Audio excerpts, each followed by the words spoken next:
Kalau tak kenal makanya tak sayang. Artinya orang kada bisa menyayangi orang kalau belum kenal. Kayak apa kisahnya kita bisa membenci orang pun kita belum kenal? Harusnya bila kita belum kenal, kita kada wani menyayangi orang itu. Harusnya sama, kita belum kenal, kenapa jadi kita benci lawan orang itu? Abah guru ini pian kalau kita kisahkan manakib sirin luar biasa. Lalu sudah katakan, beliau ini hafal Quran di umur 7 tahun. Dan sewaktu lahir, kan seperti pian tahu, beliau kan lahir di kampung Tunggul Irang. Tahun 1942. Tahun 42. Di Tunggul Irang. Di zaman penjajahan Jepang. Lahir Sidin dalam keadaan kada menangis. Awak Sidin itu biru. Mata pun kada berbuka. Sampai nenek Sidin itu berucap. Almarhum nenek Saldiah. Ujar Sidin, mati juga Sidin cucuku. Saking memang saat itu guru kada bebincalak, kada juga muntung bergerak, kada juga awaknya dihabang, awaknya biru. Lalu dibawalah bayi ini ke wadah Tuan Guru Abdurrahman.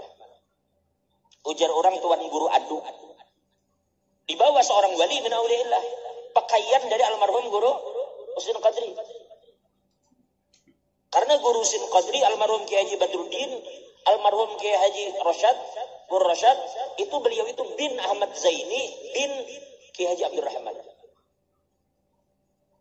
Nah, Dato' Abdurrahman ini mengangkat guru, menggendong, lalu jaka bahasa kita ditiupi Sidin di muha, kada lawas setelah ditiup abah guru itu menangis dan awak Sidin berubah jadi habang. Kada lawas, begitu Sidin menangis, kada baampihan. Pulik ke rumah, di rumah menangis, kada ampi, hendak disusui, Sidin kada mau menyusu. Abut pulang orang di rumah, karena apalagi bayi ini kada mau ampih nangis. Dibawa lagi sekali bayi ini wadah Guru Abdurrahman. Diangkat oleh Tuan Guru Abdurrahman, digendong. Lalu kemudian beliau parakakan muha ke muha Sidin. Sidin julurakan ilat. Dikucup ilat Sidin itu oleh abah guru. Jadi kita bisa katakan ketika abah guru itu lahir, pertama kali beliau itu meminum banyu liur Tuan Guru Abdurrahman. Lalu dijelaskan oleh para guru-guru kita di Martapura, ini terjadi karena Tuan Guru Abdurrahman ini adalah seorang wali yang siang malam muntung Sidin itu basah hanya untuk menyebut nama Allah dan menyebut nama Nabi Muhammad. Itu aja nang membasahi muntung. Lalu liur itu keluar dengan asma-asma itu. Nang ini nang diisap abah guru sewaktu bayi. Kan lain sudah. 7 tahun hafal Quran di luar kepala macam Imam Syafi'i. Syekh Saman 7 tahun hafal Quran. Imbah itu di umur 9 tahun beliau hafal tafsir Jalalain.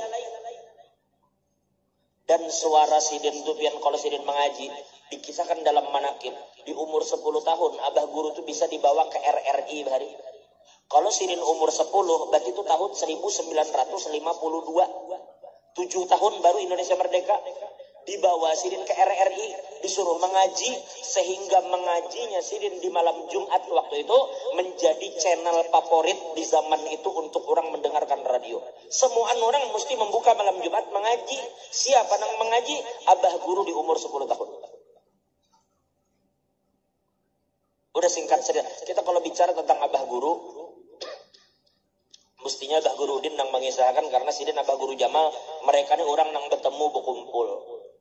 Kalau ulun pribadi waktu di sekumpul itu pun hanya belajar di halaqah umum sudah. Karena di tahun 2000 akhir, tapi kita bersyukur kepada Allah ada kesempatan duduk di majelis itu. Kadang ulun mendengar cerita beliau tahun 70 itu dari abah yang racak berkisah. Kayak apa guru tahun 70 dan begitu seterusnya. Makanya kayak apa tertanam cinta di hati kita. Ulun berharap, karena bukan ulun tapi abah ulun sewaktu memberi nama ulun itu beniat.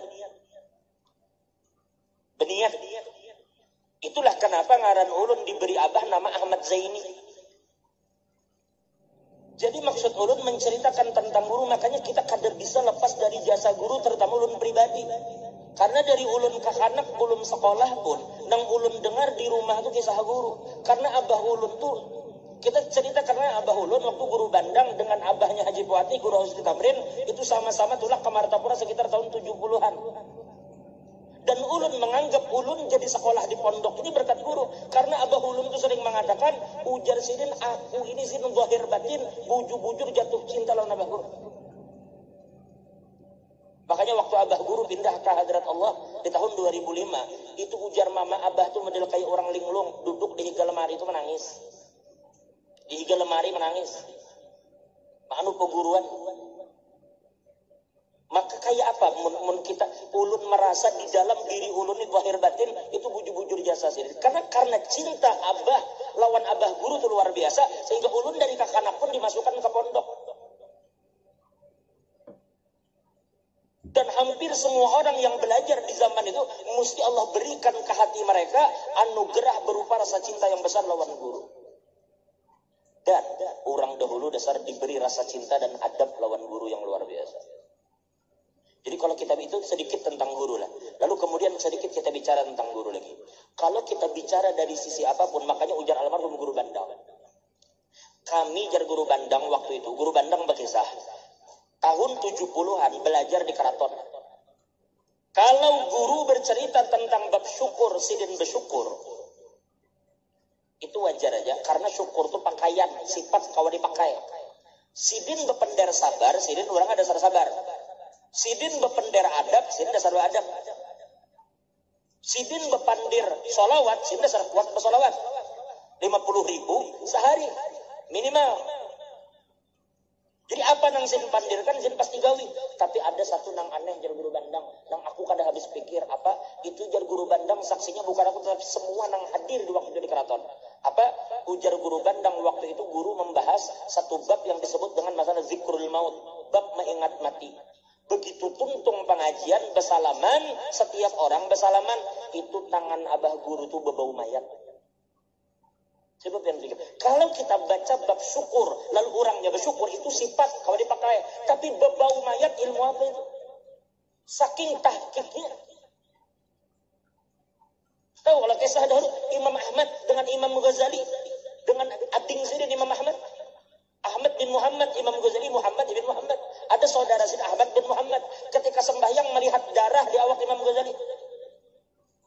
Kita bicara sedikit. Ketika sidin diangkat menjadi guru di Darussalam, itu abah sidin dasar mendidik luar biasa. Makanya dimulai dari abah mesti. Kuitan mesti. Makanya dulu Imam Ahmad, Sayyidina Umar. Sayyidina Umar tuh waktu tuh malam sidin belusukan. Cuma bahari kada ada kamera. Makanya kada tersorot. Tapi sidin tiap malam belusukan. Apa gawian? Untuk mencari orang-orang kesusahan. Nah, tiap malam memikul baras. Memikul gandum. Untuk dibagi ke orang-orang miskin. Suatu malam Sayyidina Umar ini keuyuhan. Bersandar di tiga rumah orang.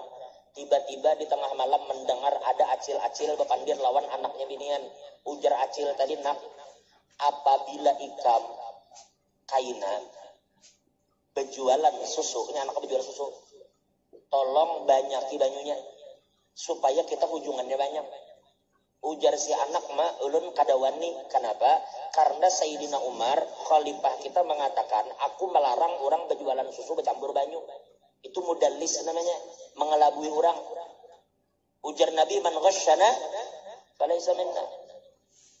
Ujar nang mama, sudahlah kada usah takutan. Kenapa? Karena Umar kada tahu juga, nya kada melihat juga. Dijawab oleh si anak, ujar anak, mak, bujur Umar kada melihat, tapi Tuhannya Umar melihat.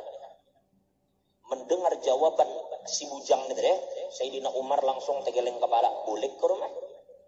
Langsung sidin cari anak sidin ngarannya Hanif.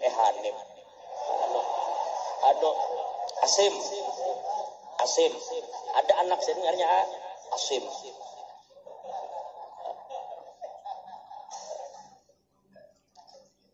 Lanjut sidin.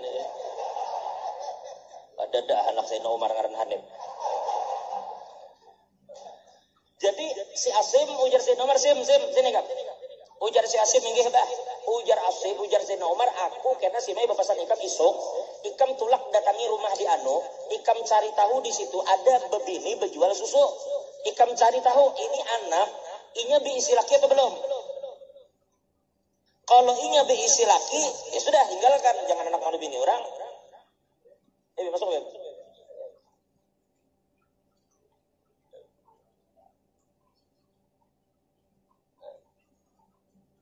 Jadi ujar Sayyidina Umar si Maikam, bila itu sudah berisi laki, napa? Jangan deh, si laki jangan diganggu.